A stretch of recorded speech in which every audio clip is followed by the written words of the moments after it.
Welcome back to Fox 5 Amplified. Mariah Janos from the sports department, or we were just talking the sports department today. Yes. She's all on her back I am today. I am the sports department. So we're going to talk about everything sports related with Mariah. We'll start with football because a lot of camps are coming up this week.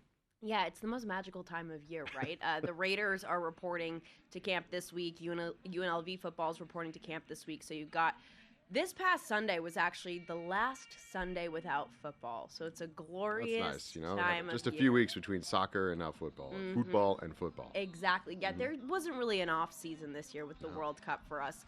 But yeah, so the Raiders report this week, and obviously it's everyone's first chance at evaluating first-year head coach Clint Kubiak and his new coaching staff, and then the pieces that they've acquired this offseason from their center, Tyler Linderbaum, that could have kind of been part of a Max Crosby trade that never happened.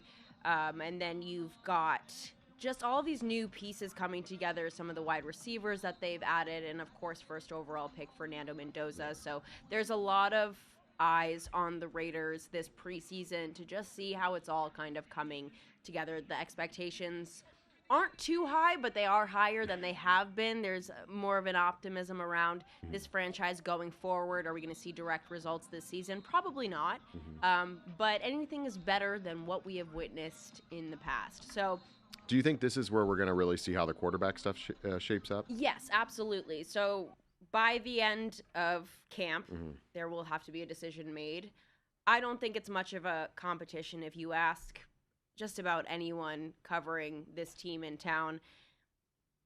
Kirk Cousins will likely get the starting job. What it seems to have kind of settled as, yeah. It is up to Fernando Mendoza when he starts. When he's ready, how locked in he is, it's kind of on his timeline.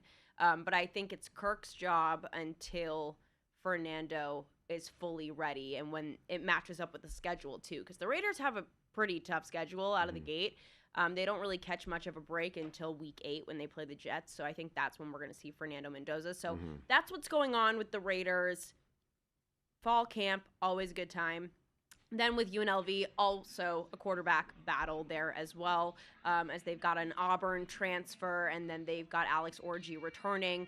But the kid out of Auburn, Jackson Arnold, is expected to get the start. You know, he's a former SEC player. There really is no reason why he shouldn't. The game should definitely slow down for him at the Mountain West level, and then this Mountain West Conference is completely revamped as well.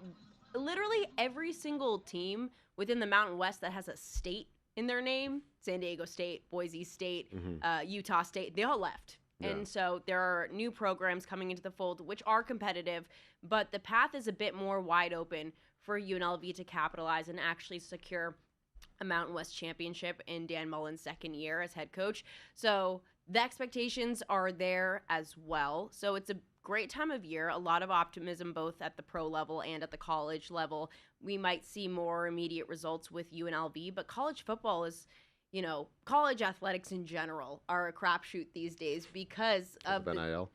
Exactly, because of NIL and the lack of retention. It's so difficult when you're a program that is constantly fighting for fundraising. Like we were just talking about the Runnin' Rebels off air. That's a program Josh Pastner is really trying his best to recruit. He's like hanging the for sale sign out in front of the house. I mean, he's been talking about this for a few weeks. Yes, he's trying his best. Sometimes his wording is a little off, but he is doing his best. And a lot of it's what these coaches, especially in these mid-level programs, trying to fundraise is not the easiest thing, and it's really hard to compete with the SEC teams that have millions and millions of dollars to spend, and they're attractive, and they've got, you know, the resumes, and they've got the banners hanging and the rings and the trophies. It's really hard to compete with that, but, you know, UNLV Athletics, they're doing their best. It's something they're actively trying to improve and work on, so hopefully things will get better, but the time of NIL, it's a crazy one until they kind of get things under control. It's across all their sports, but it's like you have this, you know, teams, UNLV that used to be, you know, pretty strong in certain, you know, sports.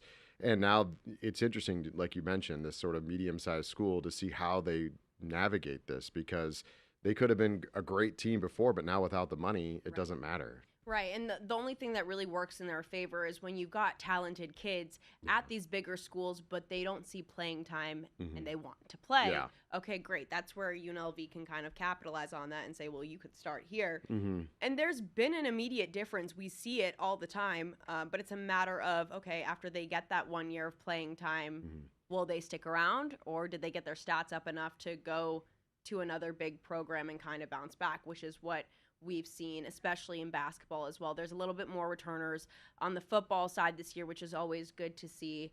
And of course, a bunch of SEC transfers and transfers from those Power 4 conferences. So that'll certainly give the Rebels football team a boost this upcoming season. But it'll be interesting to see how it all shakes out. They're taking on Memphis in week 0, which is kind of a lower level Power 4 team.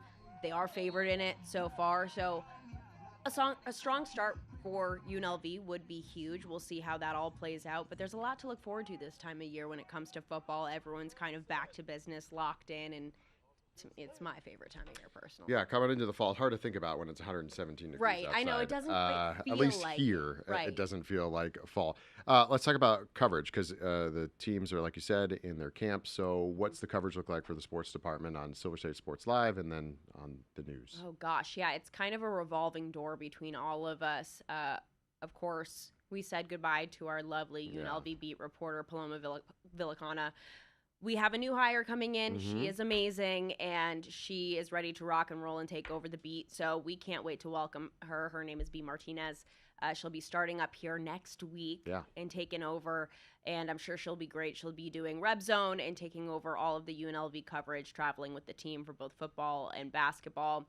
And she's got some experience where she's from right now. Yes, and she's coming from the El Paso market where she was covering similar teams and doing some similar roles at that station. So I think it'll be a seamless transition for her. So we can't wait to welcome her in. I get another girl back on my side. But then as for Raiders coverage, when it comes to home games, myself, Vince, and Kevin kind of divide up responsibilities, and we're on every home game. Kevin travels for away games. Vince kind of bounces around and will pop over to a practice, and then he's got Golden Knights, which will start up before we know it again. And then, of course, myself and Mike Davis are in studio every afternoon covering all of it to the greatest extent that we can from a studio perspective. And, of course, that will have appearances from B and Kevin as well. So it's kind of just a jumble, all hands on deck, and no days off for the sports department once football season rolls around. It's great. And with the camp, what kind of access do we have? We get to go and see what's happening? Yes. Really start to tell that story? We can watch everything play out with our, obviously there's certain days where there's no media allowed. We're only allowed to film around 15-20 minutes of each practice, and then there's media availability after to speak with the coaches and players, whoever really makes themselves available. For UNLV, Dan Mullen begins his weekly press conferences, which go down every single Monday, August 24th, I believe. So that's when that gets rolling. And then normally we'll hear from players after practice. And the same goes with the Raiders. They'll release their availability for who is speaking on what day. So we have all the access that we can possibly get. Obviously can only shoot a limited amount because they like to keep things under wraps. But as for boots on the ground, eyes on the players and what's going down, our department is all over it. Oh, there's no other department like it in the city. Yeah. The biggest for sure. And obviously you have your own show every day at 2 o'clock to talk about it all. But there really hasn't been a rest for you guys this summer with the World Cup specifically, just kind of bridge that gap between everything. Yeah, it really has. And as our athletics coverage ramps up as well, because we're getting closer and closer to them relocating here. They played a couple series here back in June. So we're dialed in on the A's as well. So there really is no off season here. Before I let you go, then let's talk about the A's real quick, because they were doing really well. I remember when they were here in June, people were talking about how well they were doing. Oh wow, they're here in Vegas, they're playing well. Maybe this is a sign of things to come. And then the wheels came off. The wheels completely came off. So come late May, early June, the team went from first place in the AL West. They're now in fourth, and they're double digits games back. So on top of all of that, a big part of it, in addition to the struggling pitching rotation, which has kind of been a theme for a minute now, seasons now, their most reliable players are all getting hit with the injury bug. Yeah. One stud comes back, another is on the IL, and it's just this revolving door. And the most recent one is probably a pretty tough blow. Shea Langeliers, the catcher, all-star, having probably the best season of his career thus far, just tore his meniscus.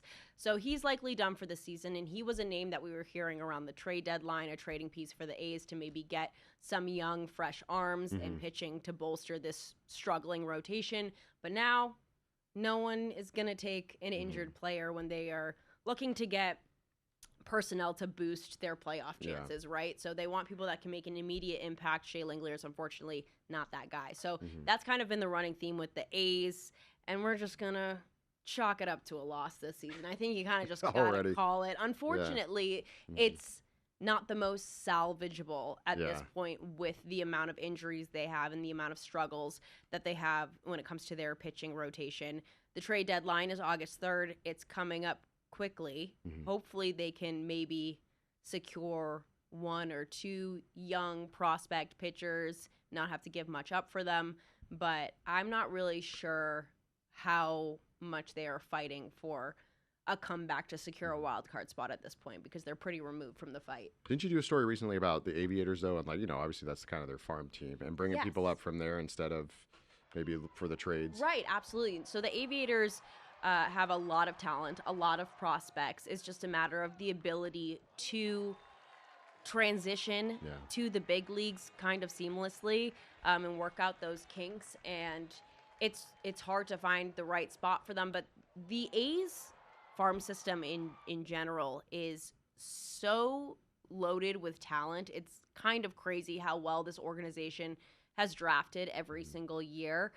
It's just a matter of them moving up and getting comfortable. But a lot of the success we've seen has come from position players and not so much the pitchers. So I think that's an area where they're still trying to figure it out. But they do have some young prospects that are pitchers that seem extremely promising. It's just a matter of them kind of moving through the system, getting comfortable and getting ahead in counts and being able to really go out there and produce, which has been a tough transition for some of them. So we'll see what happens there going forward. All right, Mariah, thanks for being with us today here on Fox Fight Amplified, the rundown of the sports for the week. We'll see you again soon. Thank you. The hardest working woman in the sports department. Oh my gosh, thanks. Right now she's the only woman in the sports department, but still the hardest working tough woman in the competition. sports department. We'll see you next time.